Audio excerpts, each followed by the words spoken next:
If you're dealing with pain right now, maybe you're unsure if it's just a niggle or a real injury, or maybe you're smack in the middle of recovery and wondering if you'll ever feel like yourself again. This video is for you. And just to be clear, this isn't a video about injury prevention. I actually already made that one, and I'll link it up here. This video is about what to do when you're injured, when you're in the storm, when you feel lost, frustrated, maybe even hopeless. First of all, I am so sorry that you're going through this. I see you and I want you to know that you're not alone.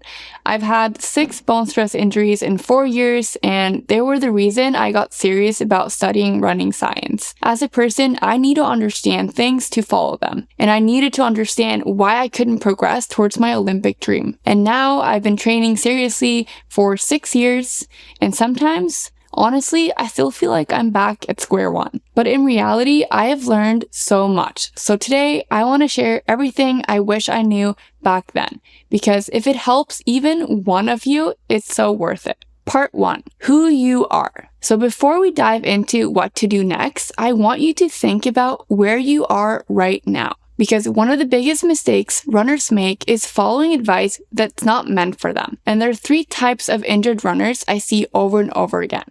1, the beginner runner. You're new to running, this might be your first injury, and you feel something's off, but you're still training. You're hoping it will just go away if you just push through. And I'm not here to tell you you're wrong, but I'm here to tell you that training more and harder only works temporarily.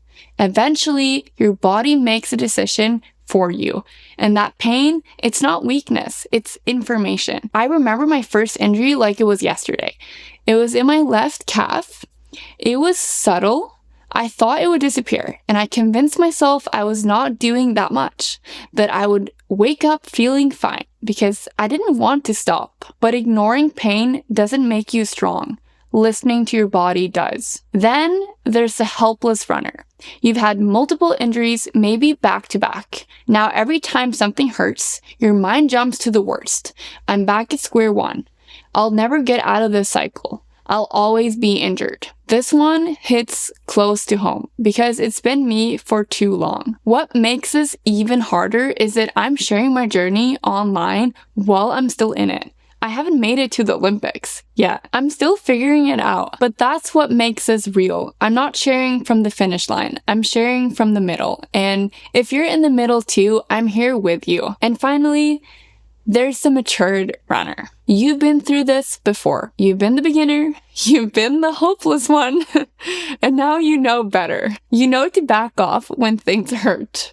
You've learned the hard way that more isn't always better. Comment below which runner you are. But even now, it still sucks. It still feels unfair because you can do everything right and still get injured. That's just a part of pushing your limits and wanting to be your best. Part 2, the solution. So what now? What can you actually do when you're injured? Here's what I want you to do.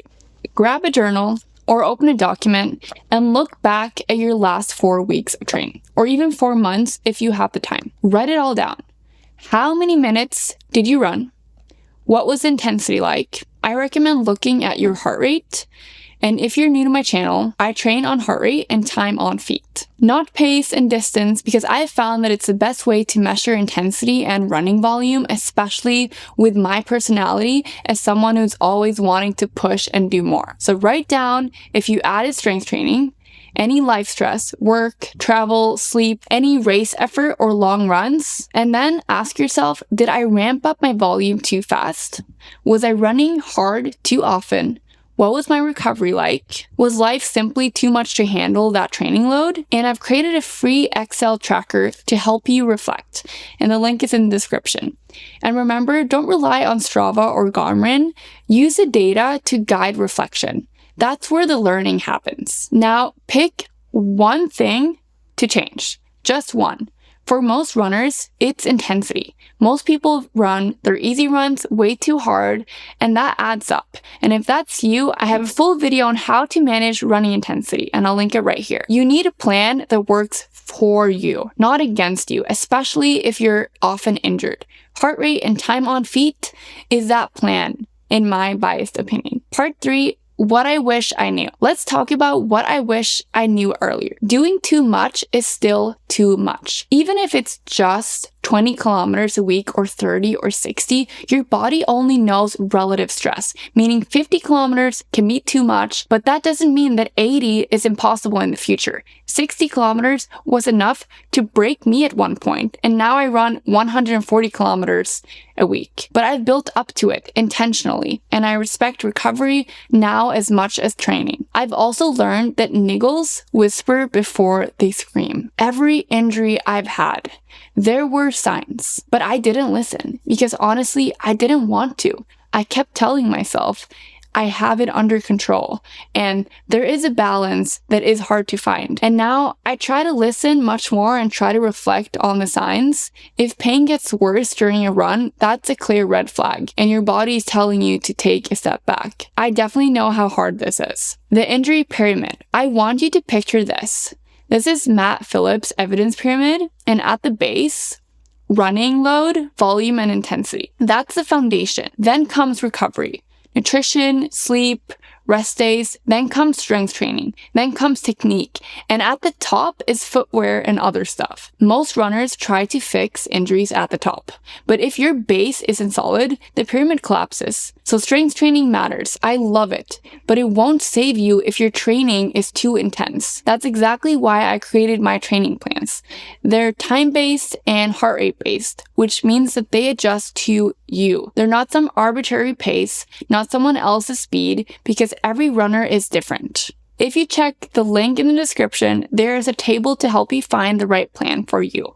First, choose how many days you want to run, whether that be 3 to 4, 4 to 5, 5, 6, or even 7 days a week. And then pick your distance, 5K, 10K, half marathon, or the full marathon. And what's different about these plans? They're not based on your goal time. They're based on sustainable, smart training that helps you become the fastest version of you, without the burnout, without the injury cycle. And a quick note about the 5K and 10K plans, these aren't designed for elite or pro level athletes, because honestly, I'm assuming that those runners have a coach. These are built on the science and my real life experience working with runners, chasing PRs at these distances, but also balancing real life. So make sure to head to the Who Is This Plan For section to choose the plan that's right for you. Part 4, what to do next. Here's your checklist. 1, reflect on your past 4 weeks. Track your data manually using my free Excel template. Identify one thing to improve, and watch my videos on heart rate training and building your week. And most of all, give yourself grace. You're not failing. You are adapting, and that's what runners do best. Comment below and tell me, are you injured right now, coming back from one, or stuck in a cycle? Which of the 3 personalities reflects you? Let's talk about it. This is a safe space. And subscribe if you want to run smarter, not just harder, because I'll be here in the middle of it with you. And remember to download my free tracker, and if you want to learn more about heart rate training, check out this video next. Heart rate training explained. Thank you so much for watching.